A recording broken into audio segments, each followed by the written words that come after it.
Vidar and Cathrine Ligard are the founders of SafariMission.org. Vidar Ligard is also the author of A Fork in the Road, a book that gives you life lessons you were not taught in school and that the church did not tell you. And that is what Safari Mission Podcast is all about, teaching practical steps to personal growth and development. Well, ladies and gentlemen, Vidar and Cathrine Ligard.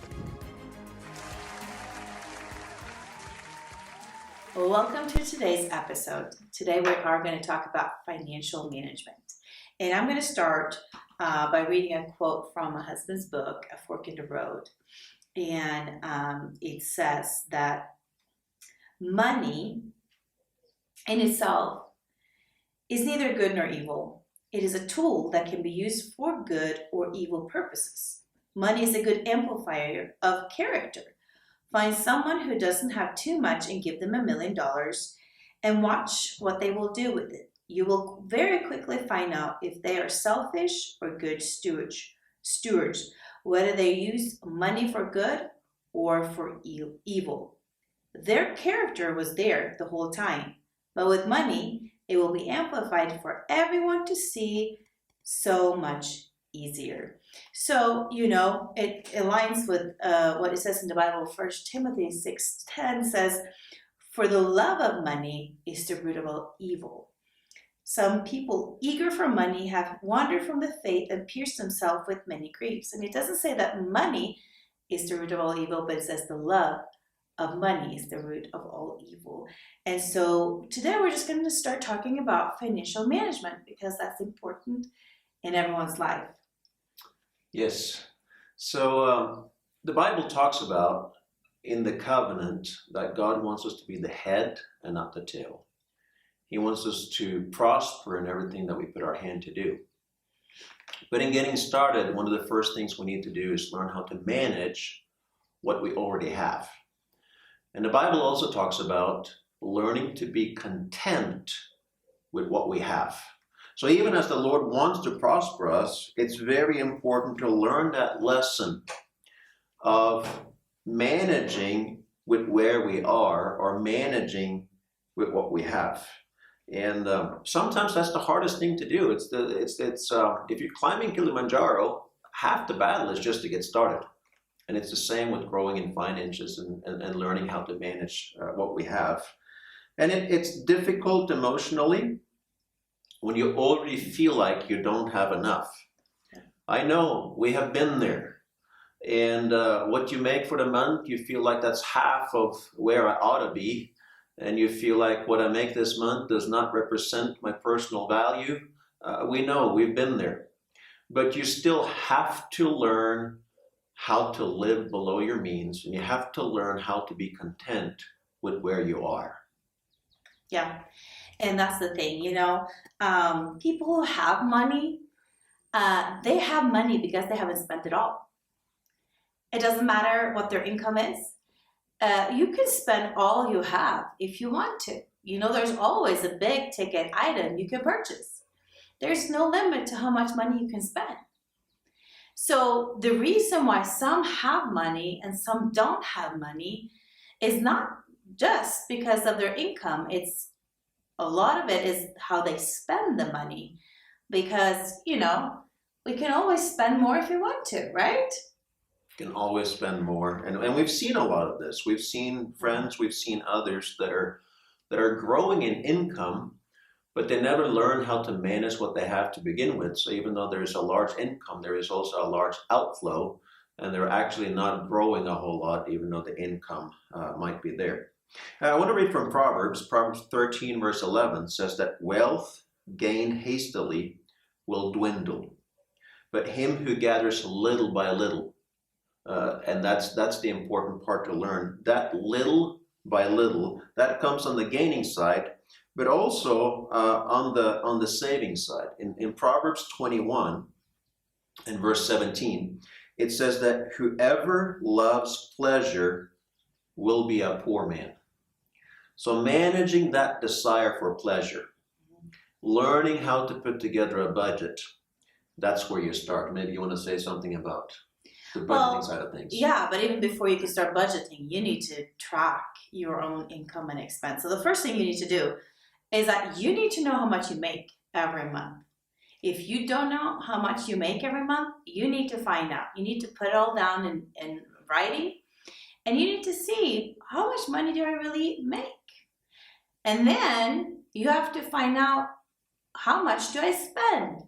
Because most people, they might know how much they make, but they don't know how much they spend. You know, they just spend until it's empty, and when it's empty, it's empty. That's a great way to end up with more month left over at the end of your money. Yes, exactly. And so it's I think a lot of people can relate to that concept. So what do we do to change that? Because it is possible to change it. And so the first thing you have to do is that you have to write down all your expenses. So take the next month, and every time you spend money, write it down. Have a little notebook with you, and whenever you have to spend any money, you write it down. And at the end of the month, you go back and you categorize it. How much did I spend on food? How much did I spend on transport? How much did I spend in rent?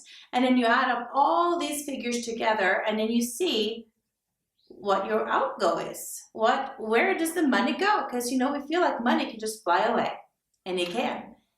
So let me re-emphasize, because it's super easy to explain how to do it, but you have to have the discipline of actually doing this exercise. It doesn't come by listening to us talking about it. You have to do it yourself. So get a notebook, get a piece of paper, get some place that you carry with you at all times. And any and every single time you spend any kind of money, you have to write it down. Then after a period, 1 week, preferably a whole month, then you have a full listing of everything you've spent. Now you categorize it, and you match it to what your budget categories need to be. Yes, so that would be the next step. But even as you look at your expenses, you can also take the evaluation and ask yourself, what can I cut? Sometimes we buy food expensive places. And maybe there's cheaper places to buy the same food. And maybe there's a cheaper brand you can buy that is the same food. These are all tricks that you need to look at and come up with what can work for you so that you have more money when the month is over. And you're not left with too much month at the end of your money. That has to be one of the beginning steps, is learning to spend less every month than what we are making.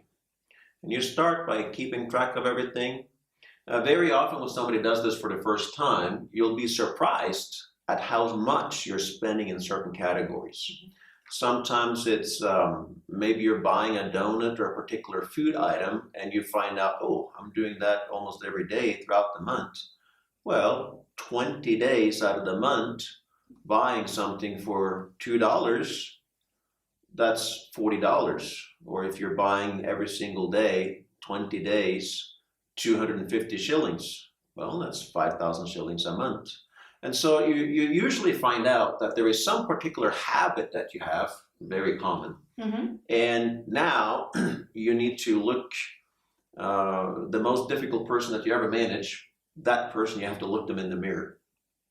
It's myself, it's yourself. And then you have to manage that habit.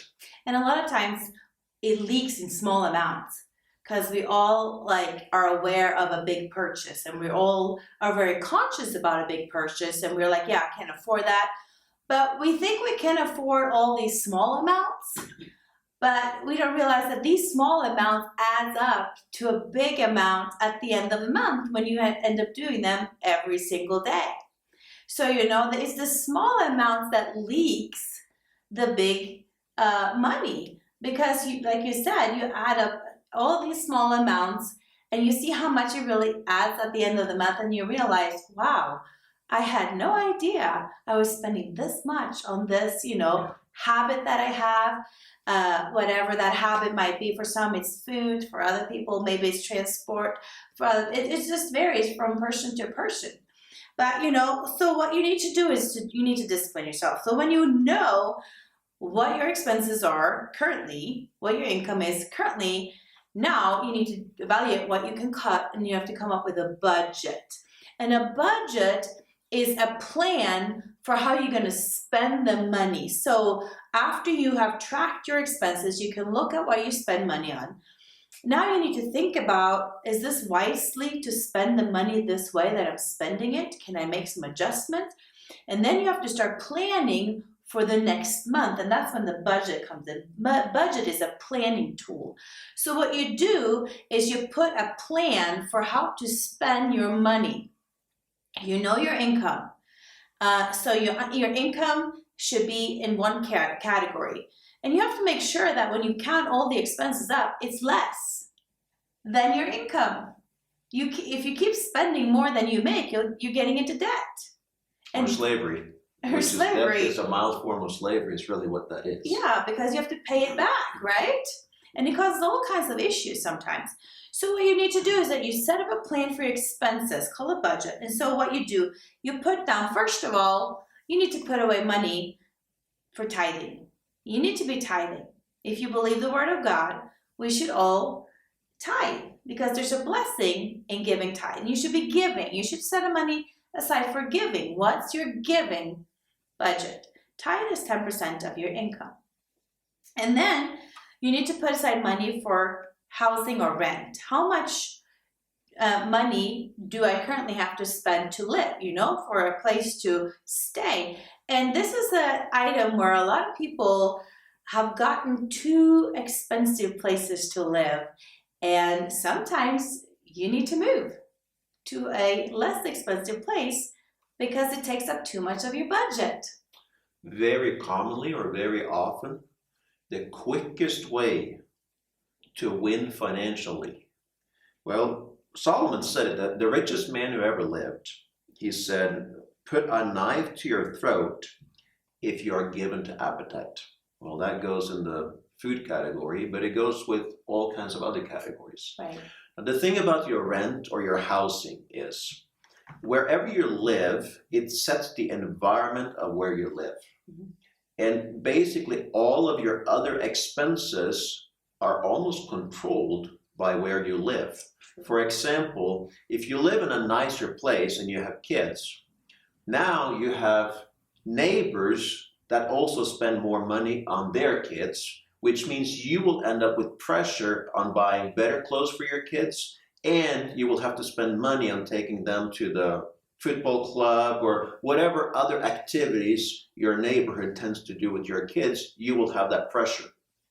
So a nicer place to live, it usually increases your utilities, it increases your food budget because your neighbors are now going to a nicer butcher. And so it increases all the other categories as well. Well, it's the same the other way around. If you will cut your housing expenses, yes, it means that you will live in a different kind of a neighborhood for a while. But if you will cut those areas so that you have money to give and also to save, and those are the two areas that you really need to figure out with your current income level. How can you give from it, and how can you save from it? And it's very common to feel like I can't give, I can't save because I already don't even have enough for my current expenses. Well, nobody would die if you're making 20% less than what you're currently making. It's painful, yes, very painful. But you have to cut your spending area by at least 10, preferably 20 to 30%. Learn how to give, learn how to save. And there's one key difference between those that have and those that don't have. Those who don't have, they will spend their money first, and then they will try to figure out how to save from whatever is left over. Well, you'll not have anything left over, so there is no saving happening. There's always a need. There's always a need. And even people that have money, they all feel like they have needs, but they set those things as goals, and they have learned how to postpone those things in order to control their spending. Yeah.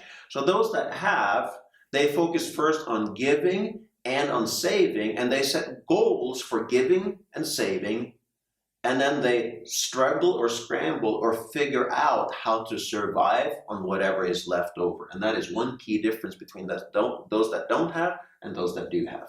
True. Yeah, so in your budget, we talked about housing or rent or wherever you live, you got to pay for that. So, you know, what is that? And is that something you really can afford, or do you need to reevaluate where you live? And, you know, that's important. And the other thing is utilities. You know, it kind of goes with housing. How much do you spend on electricity, water, internet maybe, or whatever you might have? How much is that? You need to find that out, and you need to add it all up.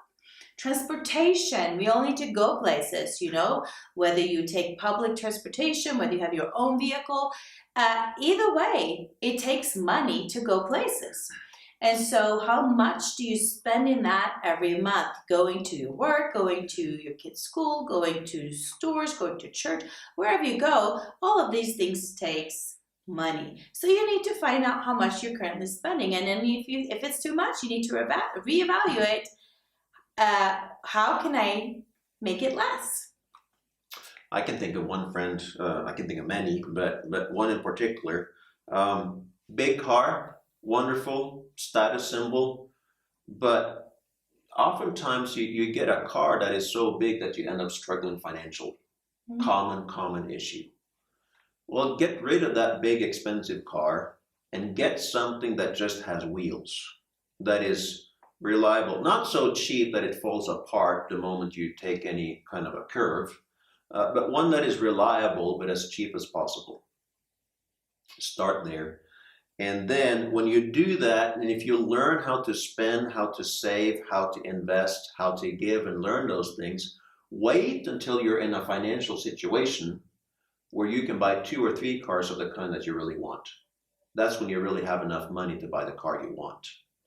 If the car you want will take all the money you have, then you really don't have the money to get that car. Yeah, because a car brings in more expenses. A car is never an asset. No, it's a liability. It is always, well, an accountant will call it an asset, but in our world, we don't call it an asset unless it produces money for you.